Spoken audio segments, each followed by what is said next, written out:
6.5%। ये है standard and poors की ग्रोथ प्रोजेक्शन इंडिया के लिए फाइनेंशियल ईयर 26 में। आइए इस न्यूज़ को समझते हैं। सो स्टैंडर्ड एंड पुअर्स क्या है? स्टैंडर्ड एंड पुअर्स एक क्रेडिट रेटिंग एजेंसी है जो उसका काम है कि कंपनीज, गवर्नमेंट्स, इकोनॉमीज को रेट करना। रेट किस लिए किया जाता है? रेट इसलिए किया जाता है क्योंकि देखिए, जो इन्वेस्टर्स होते हैं वो अपना पैसा डिफरेंट एसेट्स में लगाते हैं, डिफरेंट इकोनॉमीज में लगाते हैं, राइट, डिफरेंट कंपनीज में लगाते हैं। तो उन इन्वेस्टर्स के लिए वो एक इंडिकेटर होता है कि ये इकोनॉमी आगे जाके अच्छी करने वाली है, इसकी रेटिंग अच्छी है, इस इकोनॉमी की रेटिंग इतनी अच्छी नहीं है, या इस कंपनी की रेटिंग इतनी अच्छी है। तो इस तरह से रेटिंग्स दी जाती हैं इन इन्वेस्टर्स को आगे अपने इन्वेस्टिंग डिसीजंस लेने के लिए हेल्प करने के लिए। तो Standard and Poor's is such a credit rating agency. Rating के अलावा स्टैंडर्ड एंड पुअर्स का एक मेजर काम है कि वो काफ़ी सारे स्टॉक मार्केट इंडेक्सेस को भी मेंटेन करती है। अमेरिका में एक S&P 500 इंडेक्स है, जो एक स्टॉक मार्केट इंडेक्स है जिसमें 500 कंपनीज अमेरिका की। उसको जो है उसके स्टॉक परफॉर्मेंसेस को, स्टॉक प्राइसेस को जो है ट्रैक किया जाता है उस इंडेक्स के द्वारा।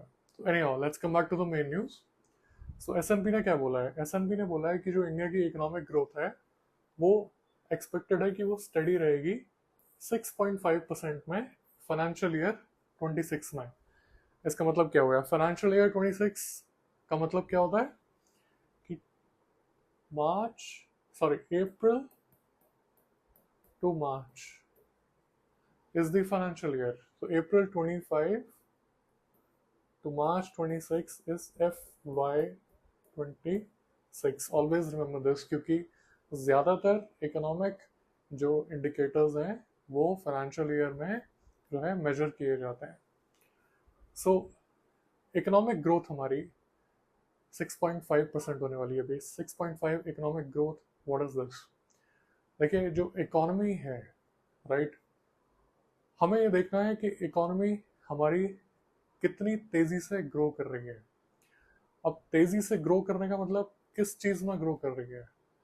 तो देखिए, जो इकोनॉमिक एक्टिविटी होती है किसी भी इकोनॉमी में, वो होती है प्रोडक्शन। तीन चीजें होती हैं: प्रोडक्शन, कंजम्पशन और इन्वेस्टमेंट। प्रोडक्शन करता है producer, right, goods and services को प्रोड्यूस करता है, कंज्यूमर उनको कंज्यूम करता है, और इन्वेस्टमेंट की जाती है। गवर्नमेंट के द्वारा भी इन्वेस्टमेंट की जाती है इंफ्रास्ट्रक्चर में और कई और चीज़ों में, जिससे इकोनॉमी और ग्रो होती है। या प्राइवेट कंपनीज भी इन्वेस्ट करती हैं अपनी कैपेबिलिटी में, अपनी कैपेसिटी में, कि जैसे कोई अपनी फैक्ट्री चला रहा है तो वो और ज़मीन ले, और मशीनरी ले, और लेबर में इन्वेस्ट करे। These are all investments. तो ये तीनों चीज़ें मिलके पूरी इकोनॉमी को चलाती हैं। अब जो इकोनॉमी का साइज है, राइट, वो कैसे डिटरमिन होगा? वो हम देखेंगे कितना प्रोड्यूस हुआ, कितना कंज्यूम हुआ, कितना इन्वेस्ट हुआ, राइट। सो हम प्रोडक्शन को अगर मान लें कि एक इकोनॉमी में कितना गुड्स एंड सर्विसेज प्रोड्यूस हुए एक फाइनेंशियल ईयर में, राइट। सो कितना का मतलब क्या हुआ? क्वांटिटी नहीं, सिर्फ क्वांटिटी से काम नहीं चलेगा, आपको उसको प्राइजेस में भी मेजर करना पड़ेगा, राइट। तो price, so quantity into price हो गई वैल्यू, यानी कितने वैल्यू के, किस वैल्यू के गुड्स एंड सर्विसेज इस साल प्रोड्यूस हुए हैं, उसी को मोटा माटी अगर हम माने, उसी को हम जीडीपी बोलते हैं, यानी कि gross domestic product. So gross domestic product is the value of goods and services produced in an economy during one financial year. अब हम जैसे बात कर रहे हैं FY26 की, तो इसको किससे कंपेयर किया जाएगा? इसको पिछले फाइनेंशियल ईयर से कंपेयर किया जाएगा, यानी कि FY25। सो ये जो 6.5% है, उसका मतलब ये है कि ये जो हमारी जीडीपी है, पिछले साल के मुकाबले 6.5% ग्रो करेगी। यानी कि अगर पिछले साल FY25 में हमारी जीडीपी 100 थी, तो इस साल जो है 106.5 होने वाली है, right. This is what it means that economic growth is expected to be 6.5। अब रिमेन स्टडी का मतलब ये है कि ना तो ये बहुत ज़्यादा जो है, जो पिछला हमारा इकोनॉमिक जीडीपी ग्रोथ रहा है उसके आसपास ही है, उसके बहुत ज़्यादा ऊपर नहीं है, उसके बहुत ज़्यादा नीचे नहीं है। अब ये जो रेट है 6.5%, this is one of the fastest rates in the Asia Pacific region. Asia Pacific region जो है उसमें हमारा जो रेट ऑफ ग्रोथ है it's one of the fastest, right. अब ये इसके पीछे कारण क्या है? इसके पीछे है कारण कि हमारी डोमेस्टिक डिमांड, ये बोल रहे हैं कि continues to be robust, aided by a largely benign monsoon season, reduction in income tax and goods and services tax, and accelerating government investment। तो जो इस इम्प्रेसिव ग्रोथ के पीछे कारण बता रहे हैं, वही 4 कारण बता रहे हैं ये लोग। कि पहले बात तो हमारा डोमेस्टिक डिमांड बहुत अच्छा है। See India is majorly consumption based economy, demand based economy. हमारी पॉपुलेशन अच्छी खासी है, हम एक बहुत बड़ी मार्केट है, इसलिए बहुत ज़्यादा मल्टीनेशनल कंपनीज इंडिया आती हैं, इन्वेस्ट करती हैं, because they find that India is a very big market. So अगर इंडिया में डिमांड अच्छी होगी चीज़ों की तो क्या होगा? कंजम्पशन अच्छा होगा। कंजम्पशन अगर हाई होगा या एक्सपेक्टेड कंजम्पशन हाई होगा, जैसे ये प्रोजेक्ट किया जा रहा है कि 6.5% इकोनॉमिक ग्रोथ है, तो प्रोजेक्टेड कंजम्पशन आगे जो हम एक्सपेक्ट कर रहे हैं, एक्सपेक्टेड कंजम्पशन हाई होगा, तो ऑब्वियसली प्रोडक्शन भी उसका रिस्पॉन्स में हाई होगा, और प्रोडक्शन हाई होगा तो जीडीपी भी उतनी ज़्यादा होगी। तो स्ट्रॉन्ग डिमांड जब भी रहती है वो एक अच्छा इंडिकेटर है इकोनॉमिक ग्रोथ के लिए।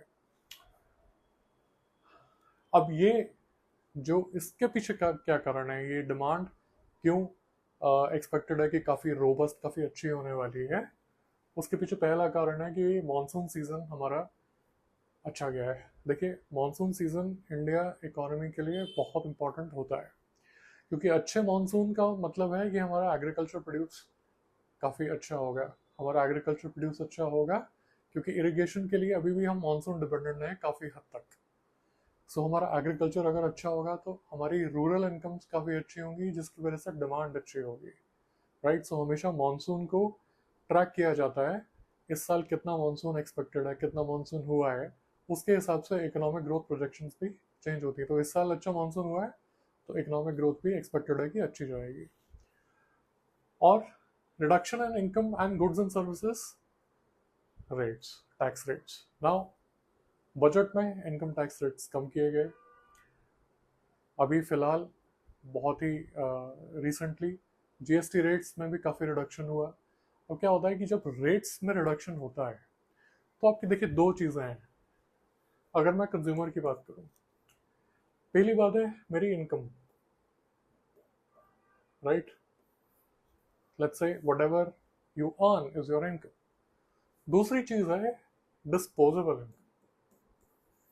आप अर्न तो कुछ अमाउंट कर रहे हो, लेकिन आपके पास कितना पैसा बच रहा है डिस्पोजल के लिए, यानी कि खर्चे के लिए, however you want to spend it. So आपकी जो इनकम है उससे जो टैक्स जाता है, that is income minus tax is the disposable income, because when you get the income you pay a certain tax, उसके बाद आपके पास कुछ इनकम होती है, that is the disposable income. So जब भी टैक्स रेट जो है कम होता है, when taxes go down, your disposable incomes go up and your demand goes up. Very simple, right? Taxes आप कम पे करेंगे तो आपके पास ज़्यादा डिस्पोजेबल इनकम बचेगी, और उस ज़्यादा डिस्पोजेबल इनकम से आप ज़्यादा चीज़ें मार्केट में, इकोनॉमी में डिमांड करोगे। अभी रिडक्शन इन टैक्सेस जो है, this is a part of our fiscal policy. Fiscal policy में क्या आता है? फिस्कल पॉलिसी में 2 चीज़ें आती हैं, टैक्स एंड गवर्नमेंट एक्सपेंडिचर, यानी कि कितना टैक्स गवर्नमेंट लगाती है और कितना गवर्नमेंट स्पेंड करती है। इन दोनों चीज़ों को चेंज करने से इकोनॉमी में काफ़ी चेंजेस आते हैं। अगर टैक्सेस कम होते हैं लोगों के पास, जैसे मैंने बताया, डिस्पोजेबल इनकम बढ़ जाती है और डिमांड बढ़ जाती है। सिमिलरली अगर टैक्सेस रेज हो जाते हैं तो डिस्पोजेबल इनकम कम होती है, डिमांड कम होती है, इकोनॉमिक ग्रोथ पे उल्टा असर पड़ता है।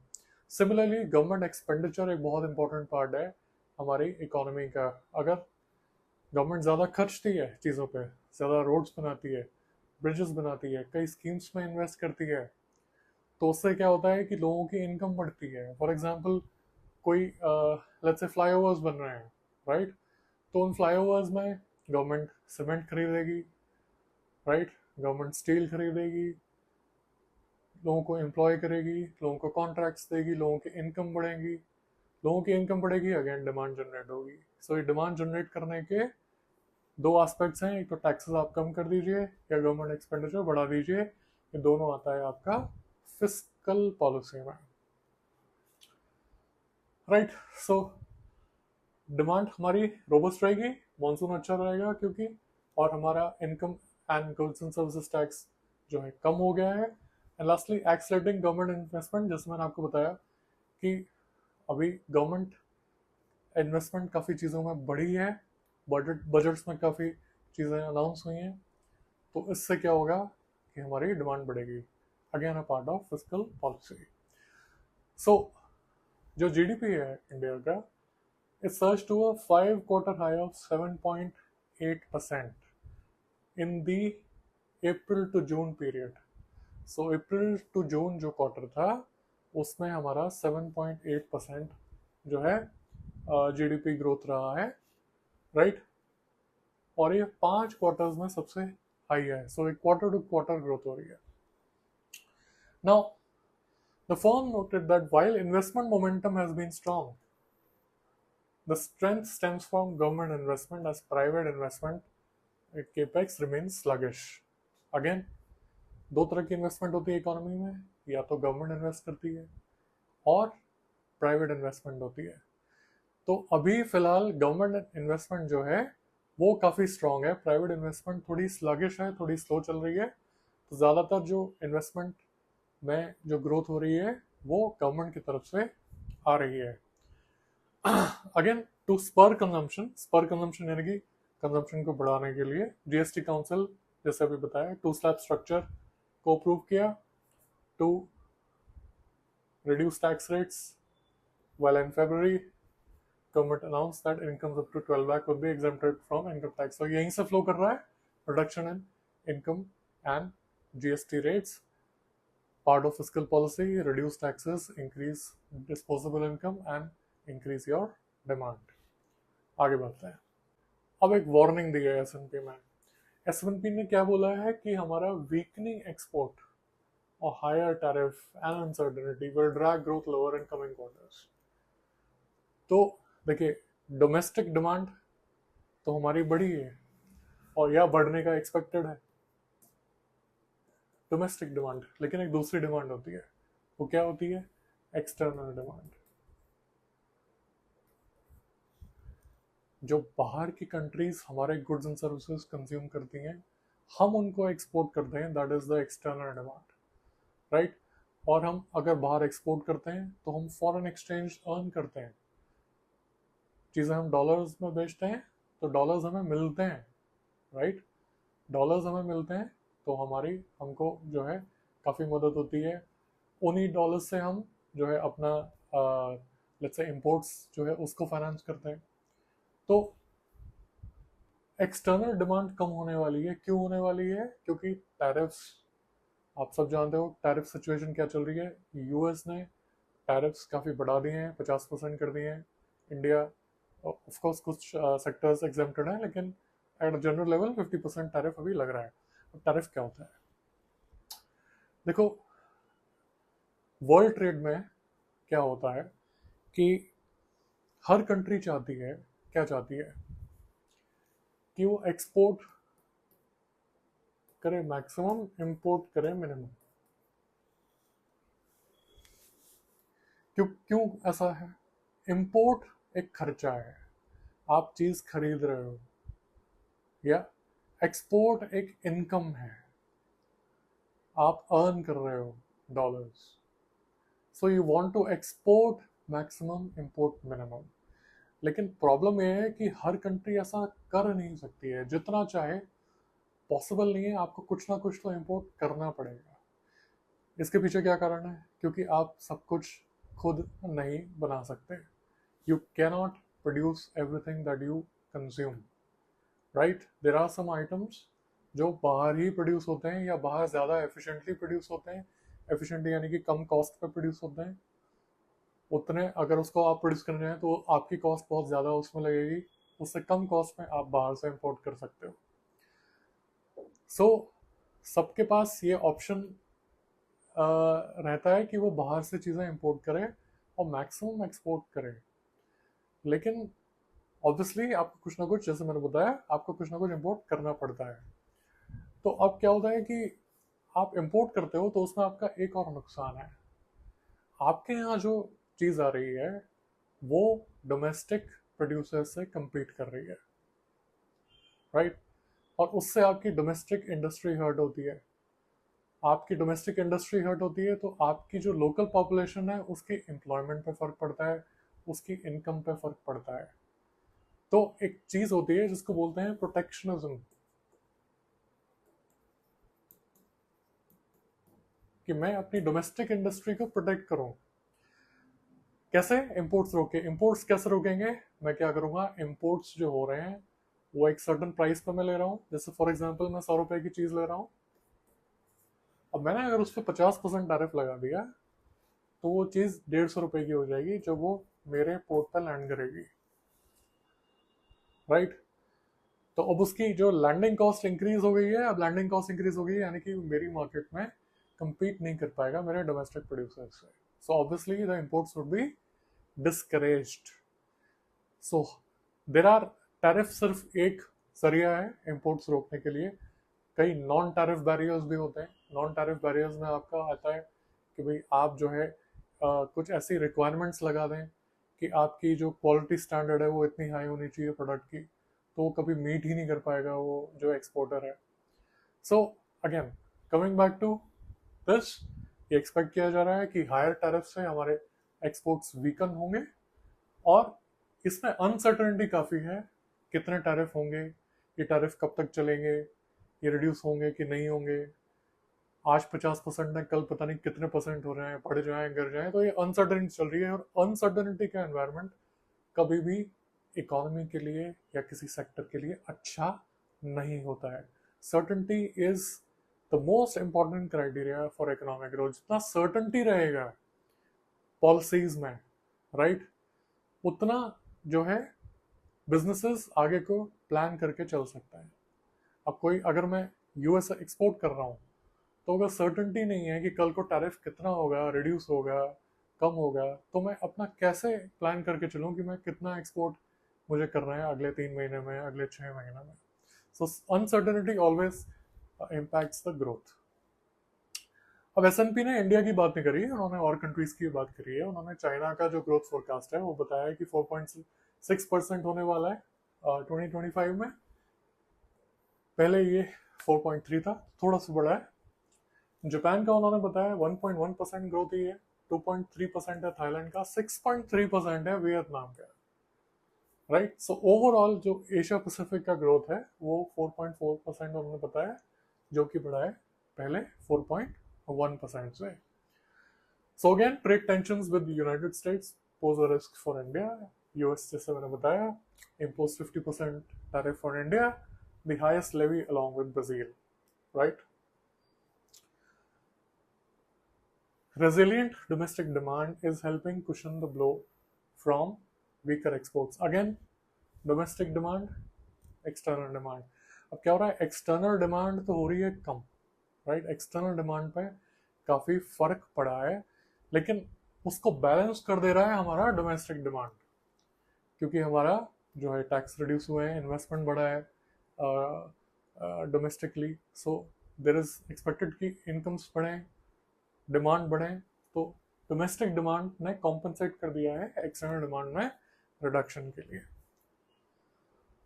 देन S&P ने रिवाइज किया है उनकी जो इन्फ्लेशन प्रोजेक्शन है downwards to 3.2% for FY26, sharp decline है due to sharp decline fruit inflation. अब इन्फ्लेशन क्या होता है? देखिए, इन्फ्लेशन को हिंदी में बोलते हैं महंगाई, लेकिन ये सिर्फ महंगाई नहीं है, ये है इन्फ्लेशन रेट, यानी कि महंगाई दर। महंगाई बढ़ रही है, चीज़ों की कीमतें बढ़ रही हैं, लेकिन क्वेश्चन है कि कितने पेस पे बढ़ रही है, वो बताता है इन्फ्लेशन रेट, महंगाई दर। राइट, गाड़ी आगे बढ़ रही है लेकिन कितनी स्पीड से चल रही है, धीरे चल रही है, कम हो रही है, क्या चल रहा है? सो inflation is what? Inflation is rate of growth of general price level. Rate of growth, जैसे मैंने बताया, कोई चीज़ 100 रुपए की है, वो 106 की होगी, तो उसमें रेट ऑफ ग्रोथ हो गया 6%।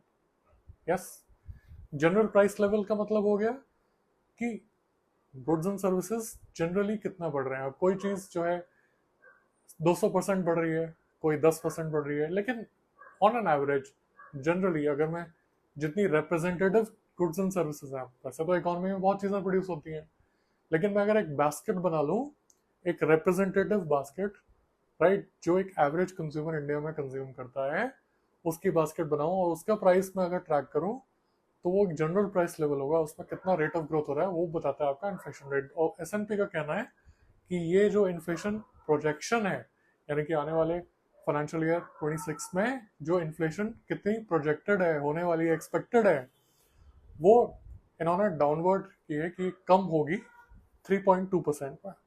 क्यों? क्योंकि फूड इन्फ्लेशन में काफी रिडक्शन। अभी फूड इन्फ्लेशन अगेन आप मानसून से कनेक्ट करिए। मानसून से कैसे कनेक्ट करेंगे? अच्छा मानसून हुआ, क्या होगा? आपकी सप्लाई बढ़ जाएगी, राइट? सप्लाई बढ़ जाएगी फूड आइटम्स की, सप्लाई बढ़ जाएगी, डिमांड तो सेम रहेगी। अब शॉर्ट टर्म में अगले 3 महीने में, 6 महीने में, 1 साल में कितनी ज्यादा, अगर ज्यादा फॉर एग्जाम्पल ज्यादा अनियन उगता है, तो अचानक से अनियन का कंजम्पशन तो नहीं बढ़ जाएगा ना। Food is such a thing कि उसकी जो शॉर्ट टर्म में जो डिमांड होती है वो रिलेटिवली स्टेबल रहती है, सप्लाई में फ्लक्चुएशन बहुत आती है, या तो सप्लाई बहुत गिरती है या बहुत बढ़ती है, सप्लाई फ्लक्चुएशंस काफ़ी ज़्यादा हैवी रहते हैं। इसी वजह से फूड प्राइसेस वॉलेटाइल होते हैं, यानी कि या तो बहुत ज़्यादा बढ़ते हैं या बहुत ज़्यादा गिरते हैं। तो इस बार फूड प्राइसेस, फूड इन्फ्लेशन काफ़ी लो रहा है, क्योंकि सप्लाई, किसी भी चीज़ की सप्लाई ज़्यादा हो जाए, डिमांड सेम रहे, तो उसके प्राइसेस कम होते हैं। यही हुआ है एग्रीकल्चर कमोडिटीज में, फूड कमोडिटीज में। अभी क्या करें, ये लाइन बहुत इंपॉर्टेंट है। This leaves room for further monetary policy adjustments as we anticipate a 25 basis points rate cut by the Reserve Bank of India this fiscal year. ये क्या है समझाते हैं। सी, आपका इन्फ्लेशन कम हो रहा है,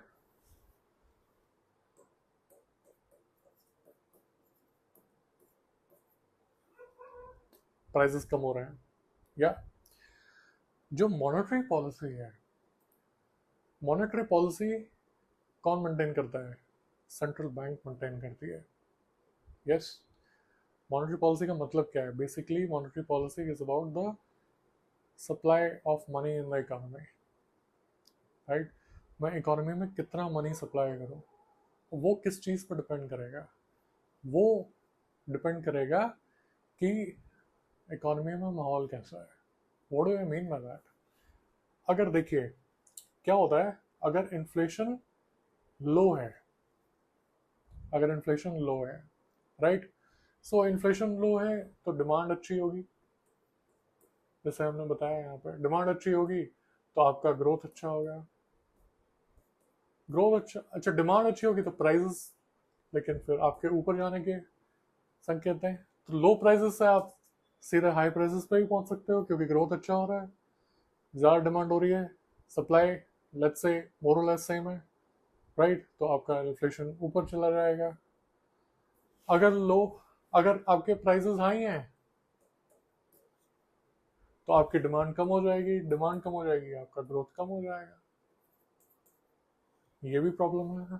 तो क्या है, सेंट्रल बैंक को ना दो चीजें बैलेंस करनी होती हैं, इन्फ्लेशन और ग्रोथ, इनको बैलेंस करके चलना होता है। इन्फ्लेशन ज़्यादा हो जाती है तो ग्रोथ कम हो जाती है, इन्फ्लेशन कम हो जाती है, ग्रोथ तो हाई हो जाती है, लेकिन फिर प्राइस बढ़ने के ज़्यादा चांस हो जाते हैं।